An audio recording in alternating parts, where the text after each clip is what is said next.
Ladies and gentlemen, welcome to London Heathrow's Terminal 5.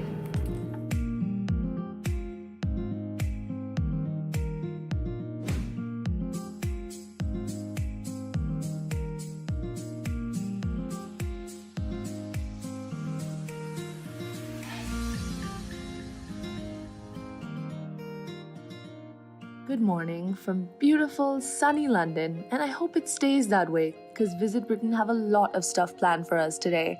So I'm fresh, rested, thanks to a lovely night's sleep at the Principal Hotel.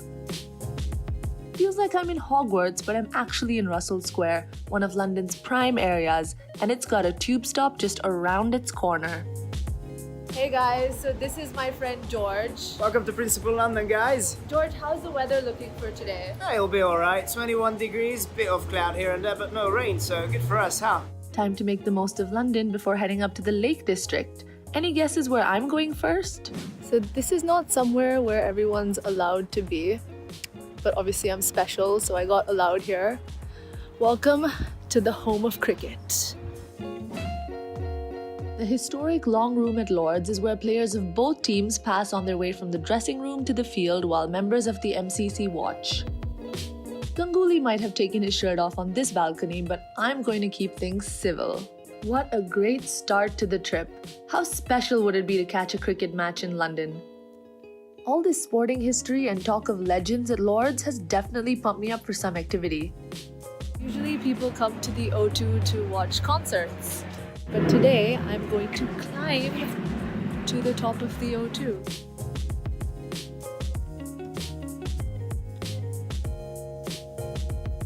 I'll admit, this is kind of challenging. While Beyonce, Ed Sheeran, and Coldplay have performed in there, Benedict Cumberbatch and I have climbed to the top of it. Not together, of course. I sure could do with a nice meal and some bubbly now. And it's a crime to miss London's magnificent views over cocktails and gourmet cuisine from its tallest building, the Shard. So the view from the Shard was great, the O2 was great, but that's next. And I get to be the co-pilot. Here we go! The London Eye and O2 look so small from up here. Is that Lord's down there? Views of London don't get better than this. Better get back to the ground now because I have a train to catch. The train ride was super comfortable thanks to Virgin Train's excellent first-class services. The 4-hour journey just flew by.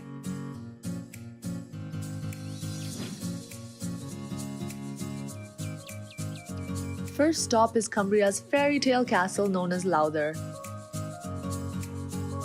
It's so stunning and they've just restored it recently.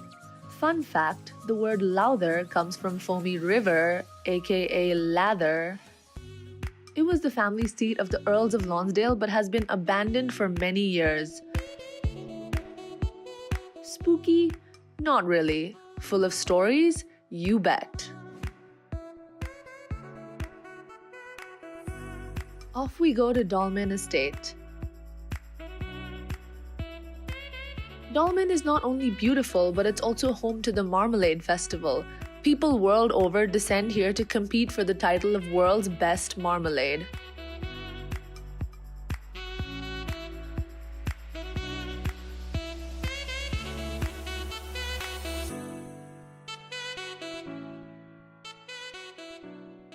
Since we're in Lake District, time to actually get on a lake, starting with this steamer ride, which is going to take us all the way up to Glenridding. So while yesterday was up in the air in London, today is all about the water.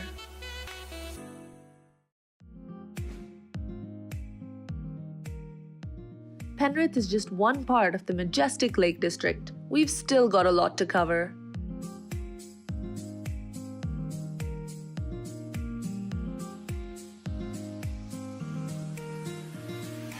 I just made a new friend. Hello, Mr. Alpaca. Sorry, Miss Alpaca, they're all female. So they say gin is to England what whiskey is to Scotland, and I've just got to the Lakes Distillery and it's my first distillery tour, so I'm super excited. The Lakes Distillery was named one of the 8 distilleries to visit before you die. From the restoration story to the production process and learning the story of the wood, this distillery was all heart. Can't leave without trying their produce now, can we? Deep in the heart of Grasmere is a very special gingerbread shop. When you walk in, the shop smells like Christmas morning. Neither a biscuit nor a cake. It's a far cry from the round gingerbread men I was expecting. What makes this so special? You'd have to try it to believe it.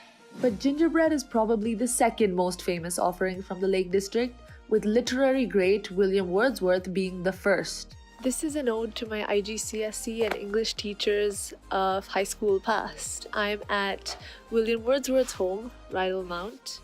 This is where he lived for 37 years and wrote the iconic poem Daffodils. His descendants still use this as a summer home. It's a little piece of literary history right here.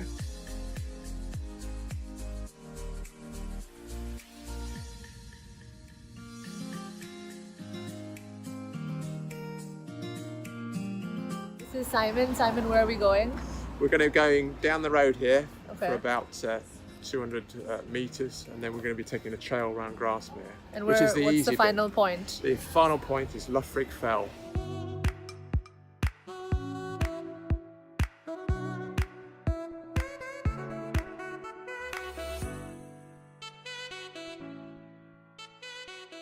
Time to go to Windermere for the last leg of Lake District adventures.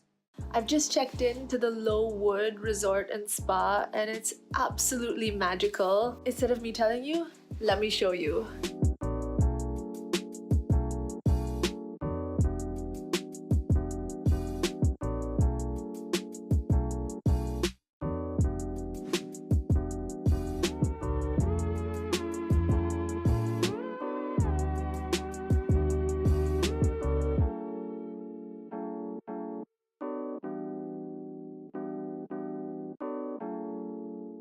Canoeing on Lake Windermere was one of the most liberating feelings ever. And that liberation quickly turned into exhilaration when it was time to take these bad boys for a walk. Yup, those are real live wolves.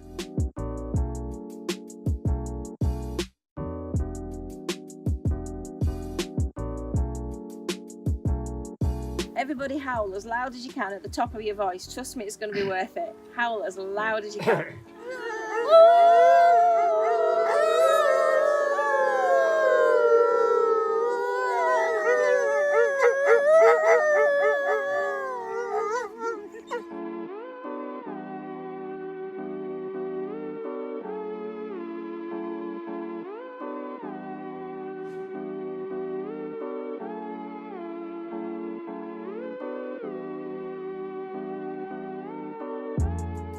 You might have noticed the camera never made it in time to most of my meals. But this rum-soaked dessert was too good not to share.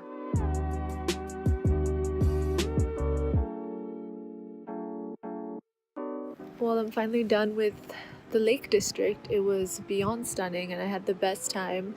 I'm currently at the train station and it feels like I'm the only one here.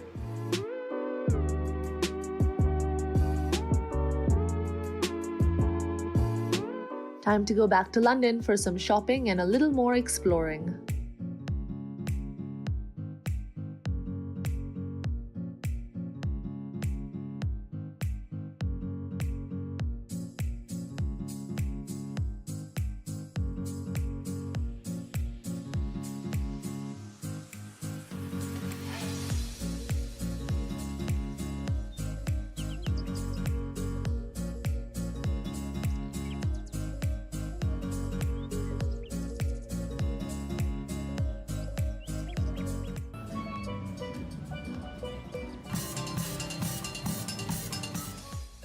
One last stop before I head back home? To watch a cricket match, of course. England are taking on India at the Oval.